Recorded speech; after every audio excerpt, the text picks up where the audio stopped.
Hello అండి, welcome to our channel. ఈరోజు మనం చేయబోయే రెసిపీ పాలక్ పన్నీర్ అండి.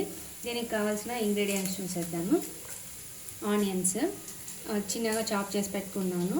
మీరు ఇలా ఆనియన్స్ చాప్ చేసి పెట్టుకోకుండా పేస్ట్ అయినా వేసుకోవచ్చు, అది మన ఇష్టము. టమాటాస్ చిన్నగా చాప్ చేసి పెట్టేసుకున్నాను. పాలకూర అండి వాష్ చేసి పెట్టేసుకున్నాను.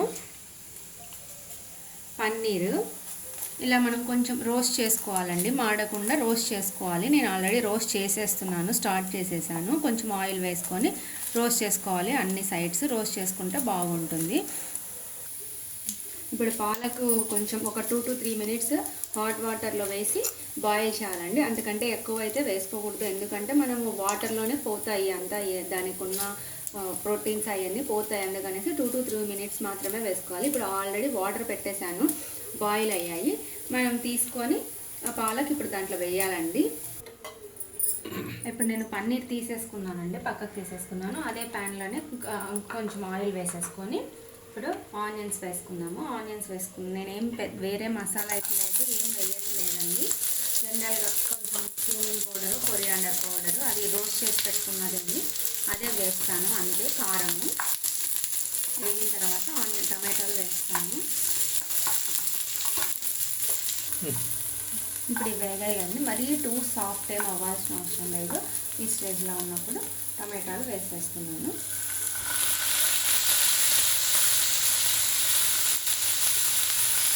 టమాటాలు వేసిన తర్వాత అన్నీ ఒకసారి మిక్స్ చేసుకోవాలి. ఇన్ కేస్ మీకు ఇలా వద్దు నేనైతే ఇలా అన్నీ చాప్ చేసి వేస్తున్నాను. లేదనుకోండి పేస్ట్ చేసి కూడా వేసుకోవచ్చు. అన్నీ రా పేస్ట్ అండి, రా పేస్ట్ వేసి కొంచెం వేగనిచ్చుకోవాలి, సరిపోతుంది.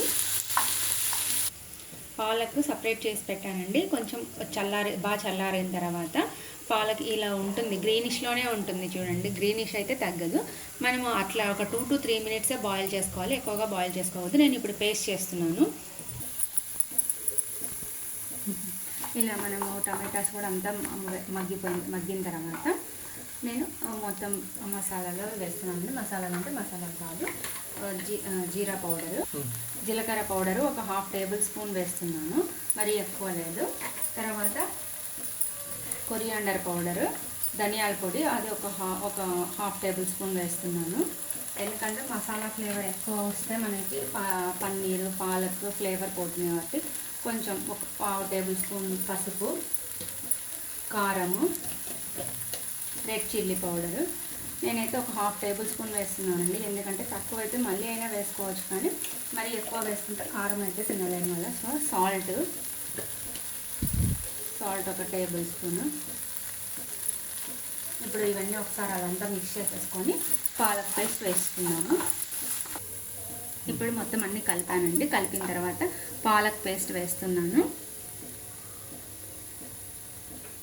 పాలక్ అయితే నేను ఒక బంచ్ తీసుకున్నాను. మొత్తం ఇది అంతా ఒకసారి మిక్స్ చేసుకొని, మరీ థిక్నెస్గా ఉంటే కనుక కొంచెం వాటర్ వేసి వేసుకోండి, సరిపోతుంది.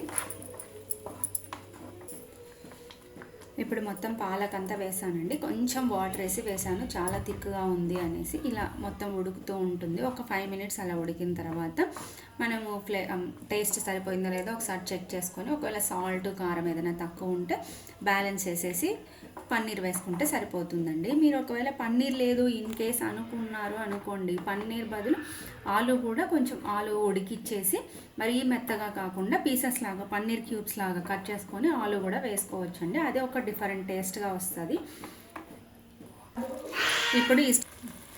ఇప్పుడు ఈ స్టేజ్లో ఉన్నప్పుడు ఒకసారి టేస్ట్ అంతా చెక్ చేసుకొని వేసుకోండి. నాకైతే లైట్గా సాల్ట్ తక్కువైపోయింది, అందుకే నేను సాల్ట్ వేసాను. దీంట్లో లైట్గా షుగర్ వేసుకోండి, ఏదైనా టేస్ట్ ఈ బ్యాలెన్స్ కోసం అనమాట, ఏం లేదు. ఇలా షుగర్ వేసి ఒక 1/2 టేబుల్ స్పూన్ అండి, మరీ ఎక్కువ కాదు. అలా మొత్తం అంతా ఒకసారి మిక్స్ చేసేసి పన్నీర్ వేసుకుంటే సరిపోతుంది. ఇప్పుడు పన్నీర్ క్యూబ్స్ వేస్తున్నానండి. రోస్ట్ చేసి పెట్టేశాను. ఇది రోస్ట్ చేసుకోకుండా మరి మెత్తగా ఉంటాయి కదా, సో అందుకనేసి నేను రోస్ట్ చేసి పెట్టేశాను. ఇది అంతా ఒకసారి ఇలా మిక్స్ చేసుకొని పన్నీర్ అంతా వేసానండి. ఇది ఒక 2 మినిట్స్ ఉడికిన తర్వాత పన్నీర్కి ఫ్లేవర్స్ అన్నీ పట్టుకోవాలి కదా, అందుకనేసి ఒక 2 మినిట్స్ అండి, అంతే. 2 మినిట్స్ తర్వాత స్టవ్ ఆఫ్ చేసేసుకొని సర్వ్ చేసేసుకుంటే సరిపోతుంది. పుల్కాలోకి, చపాతీ లేదా పరోటా, రోటీ అలా ఏదైనా సైడ్ డిష్ బాగుంటుంది. హాట్ పాలక్ పన్నీర్ రెడీ అయిపోయిందండి. చపాతీతో సైడ్ డిష్ చేశాను నేను. Thanks for watching. Please like, share and subscribe.